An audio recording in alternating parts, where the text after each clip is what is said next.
I come back to you. In China, I got out the way when you're on a different strategy. Understood. We swap the cars. Have a tea break while you're at it. Come on. Sainz 1.4 behind. Going to let fast enough. Lewis Hamilton didn't just discover favouritism at Ferrari. He decoded a system built to bury him in plain sight. When he joined the team, the world saw a fairy tale. A 7-time world champion in the iconic red suit. Headlines screamed hope, fans dreamed of glory, and even Ferrari's top bosses promised equal chances for both drivers. But behind the curtain, something else was happening. Lewis wasn't just up against the competition on the track. He was walking into a silent war within his own garage. From the very first simulator sessions, things didn't feel right. Subtle differences, strange delays, small things that didn't seem accidental. Messages over the radio came with double meanings. Manage tyres, think long game, while the other car was told to attack. At first, it seemed like bad luck, but race after race, moment after moment, the pattern became too clear to ignore. This isn't a story about a slow car or a struggling driver. This is about how a Formula One legend uncovered a system built to hold him back, and how he began to expose it piece by piece. Stay with us, because what you're about to hear changes everything. And if you want the full truth, subscribe now. This is only the beginning. From the outside, everything looked perfect. Ferrari rolled out the red carpet for Lewis Hamilton.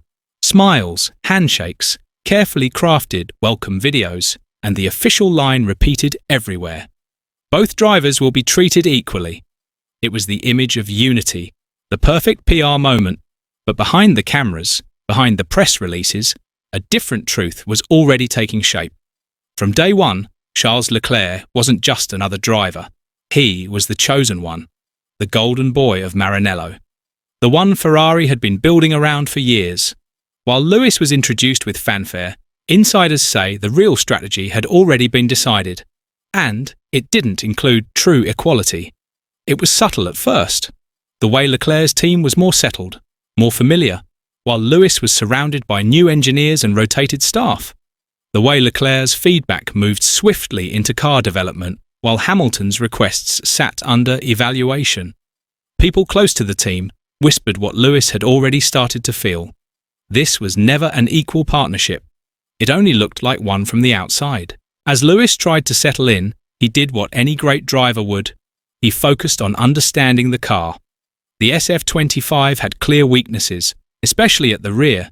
It felt unstable, twitchy, unpredictable on corner exits. So Lewis requested simulator time to dig into the issue and test different mechanical grip settings. That's when things started to feel strange. The data he was given didn't match what he expected. Old setups, outdated configurations, delays that made no sense. Each time he pushed for answers, the response was always the same. We'll schedule it later. But later never came. Meanwhile, Leclerc was already in the simulator, running fresh data, refining race-ready setups with the team's full attention. Lewis began to notice the pattern. Every time he suggested a new direction, the process slowed.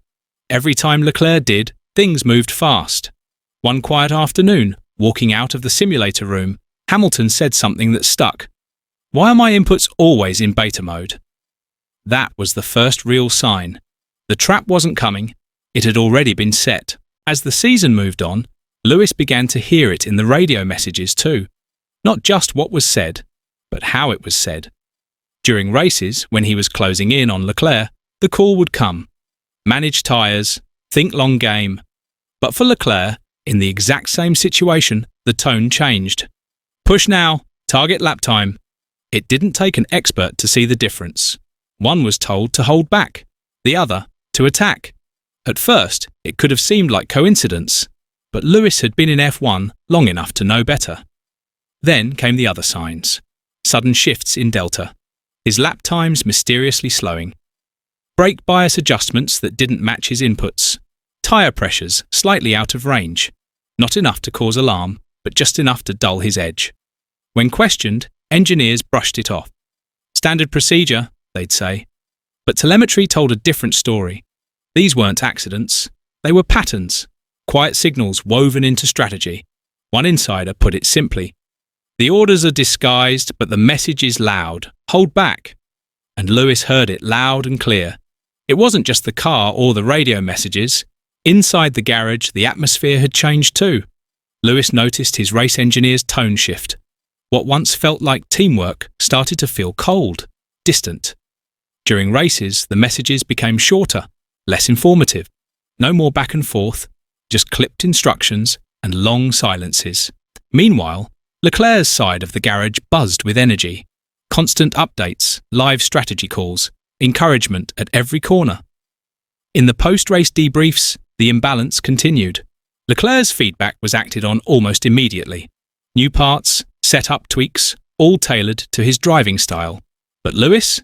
His suggestions were always under review, always being looked into. Days passed, nothing changed.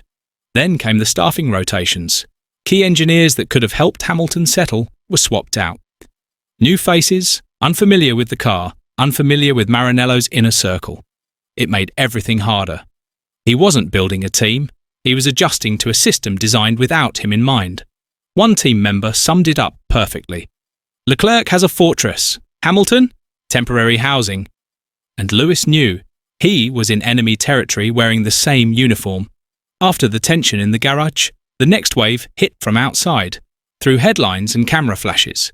Right after the China sprint win, Lewis expected some credit. Instead, the Italian media turned the spotlight back to Leclerc. Leclerc leads Ferrari charge, one headline read, while Hamilton's name was buried under whispers of inconsistency. It didn't feel random. Journalists close to Maranello's leadership started running stories that fit a clear pattern.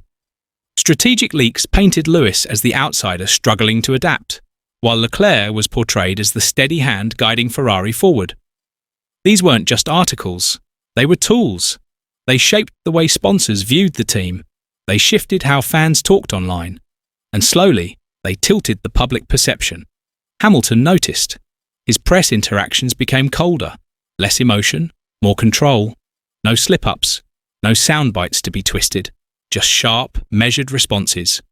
He knew exactly what was happening, and he wasn't going to give them any fuel to spin it further. As the media continued to shape the outside story, inside the team, something even more damaging was unfolding: development bias. Every F1 driver depends on car upgrades to stay competitive, but for Lewis, the SF25 wasn't evolving with him in mind.